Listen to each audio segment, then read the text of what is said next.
96.9 WBZH and 101.1 WHSM, Hayward's home for real news and great conversation. Here's your Daily News Roundup.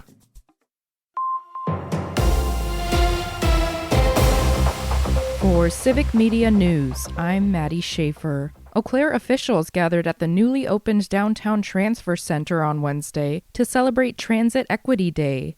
James Kelly has more. Transit Equity Day is held on February 4th to honor the birthday of Rosa Parks, whose refusal to give up her seat on a bus to a white passenger in 1955 sparked the over-year-long Montgomery bus boycott, a crucial moment in the civil rights movement. Phil Swanhorst is the Eau Claire Transit Commission chairperson and a former Eau Claire bus driver, and shared his thoughts on the history of Transit Equity Day in Eau Claire. And this is the 10th year since I attended a conference in Washington, D.C. to create February 4th. Why February 4th? We wanted an activist that believed in equity in transportation, and who better than Rosa Parks, and her birthday is February 4th. So 10 years ago we created that, and by we, it was unions, it was management, it was Ireland, it was South Africa, it was European countries. In its proclamation declaring February 4th as Transit Equity Day, the Eau Claire City Council highlighted the importance of public transit as an essential service for residents to access things like healthcare and employment, as well as its importance in addressing climate change. Swanhorst also shared his thoughts on what future progress could look like for public transit in Eau Claire. Continued applicable ADA compliance. Believe it or not, we build our buses, our transfer center, our accommodations are very ADA compliant.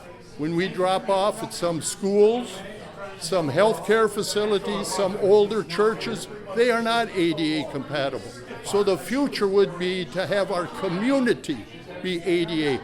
To honor Transit Equity Day, a local nonprofit, Jonah, covered all bus fares on Wednesday so residents could ride for free. Each bus also had a rose in the front seat to honor Rosa Parks. Paying sales tax on menstrual products could be a thing of the past if two Appleton lawmakers from opposite sides of the political aisle get their way. Lisa Hale has more. Representative Lee Snodgrass, a Democrat, and Senator Rachel Cabral-Guevara, a Republican, are introducing legislation to eliminate the 5% sales tax on menstrual products. There was a press conference Tuesday with the Women's Fund and the Monthlies Project, where Representative Snodgrass called the tax regressive and discriminatory. The American Medical Association has deemed menstrual products essential for women's health and has called the tampon tax a regressive penalty that disproportionately burdens those who can least afford it.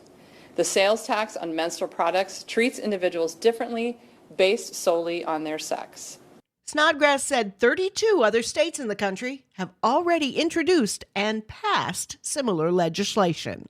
After weeks of being offline due to funding issues, Wisconsin-I officially started live streaming events at the state capitol again this week. Wisconsin-I temporarily shut down in December after officials said they needed to raise $250,000 to resume operations for the first 3 months of 2026 and $1 million for the full year. State lawmakers have been working to address the funding issues at the nonprofit, with legislation pending that would provide Wisconsin-I with some state funding in addition to its own fundraising efforts. The legislation would use $10 million from the state budget to establish a trust fund and build a permanent endowment for Wisconsin-I. Assembly Minority Leader Greta Neubauer says the bill does not have an exact matching contribution requirement for the nonprofit, but it would be responsible for raising a few $100,000 each year to support the streaming service. In addition to resuming live streams this week, Wisconsin-I also brought its extensive video archive covering years of state politics back online. Wisconsin Democrats are taking another shot at legalizing marijuana, though the plan faces some tough odds. Lawmakers introduced a bill this week that would make recreational cannabis legal for adults 21 and older and would legalize medical marijuana for those 18 and older, as well as for minors with parental consent.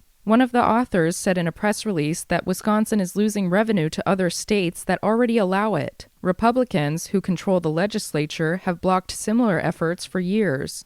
The Wisconsin Department of Transportation is urging drivers to give snowplows more space. According to a statement, there have been 13 incidents involving vehicles striking county snowplows. Serious incidents have occurred in Calumet, Marinette, Portage, Shawano, Waukesha, and Wood counties. In many cases, snowplows are struck from behind. The Department of Transportation is reminding drivers to watch the road ahead, avoid distractions, and leave room to brake. They also say to stay at least 200 feet behind a working snowplow, and if you must pass a snowplow, be careful. You can check road conditions by visiting 511wi.gov or call 511.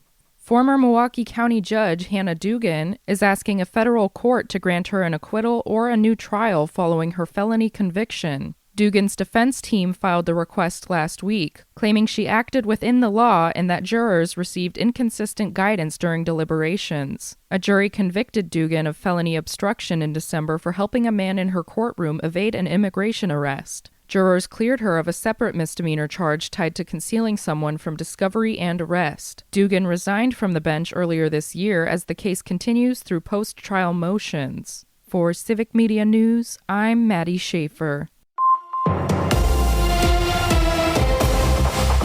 With Civic Media News, I'm Stace Keene. 3 more Wisconsin Republicans are headed for the exit, including Kevin Peterson, Devin LeMahieu, and Rick Gundrum. Peterson is from the 57th District in the Fox Valley and says he's proud of his time in the Assembly and thanked his staff, colleagues, and constituents. Senate Majority Leader LeMahieu from Oostburg says he's ready for a new chapter and wants to spend more time at home. Gundrum is from the 58th Assembly District in central Wisconsin. He says he's looking forward to family and travel after 20 years in local, county, and state government. LeMahieu is the 4th Republican state senator not seeking re-election this fall, joining Racine's Van Wangard, Brookfield's Rob Hutton, and Whitewater's Steve Nass. In the Assembly, Gundrum is also the 4th GOP member stepping aside, along with Speaker Robin Voss of Rochester, Speaker Pro Tem Kevin Peterson of Waupaca, and Representative Dave Murphy of Hortonville. Public school enrollment is shrinking again across the state of Wisconsin. State data showing public schools lost more than 14,000 students this year, with 68 of the state's 72 counties seeing declines.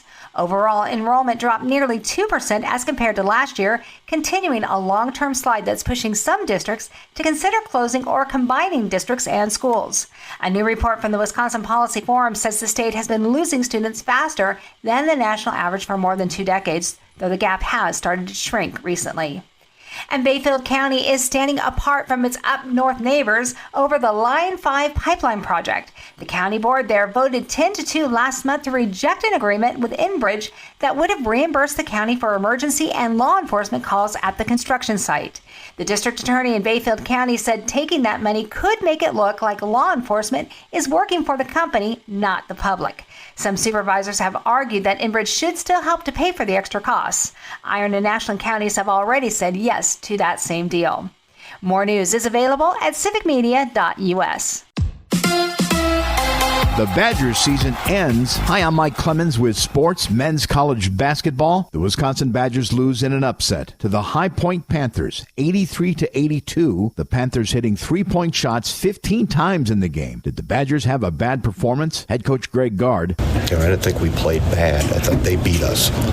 They beat us. They were banging in that many threes. That was their chance to do that. And credit to them. Tip your cap to them. That they were able to make shots and take more and make more than they have in a long time. The Badgers' Nick Boyd after the loss. Disappointing. It's the name of the game, man. You win, you lose. You got to keep your head up, get yourself back up, and, keep fighting. I ain't disappointed about nothing. It is what it is. NBA, the Bucks blown out in Utah by the Jazz, 128-96. We played awful, didn't play with any competitive spirit tonight. That's Bucks head coach Doc Rivers. With sports, I'm Mike Clemens. A little patchy fog this morning, then it is going to be partly to mostly cloudy and warmer today. We'll get to 52 for a high this afternoon. Tonight, mostly cloudy. We'll drop to 31 for a low tomorrow. More sunshine with a high in the mid to upper 50s. I'm meteorologist Sean Cable. That's your Hayward News Roundup from WBZH and WHSM. Find more news anytime at wbzh.fm/news. Subscribe to this podcast on Spotify, Apple, or wherever you find your podcasts.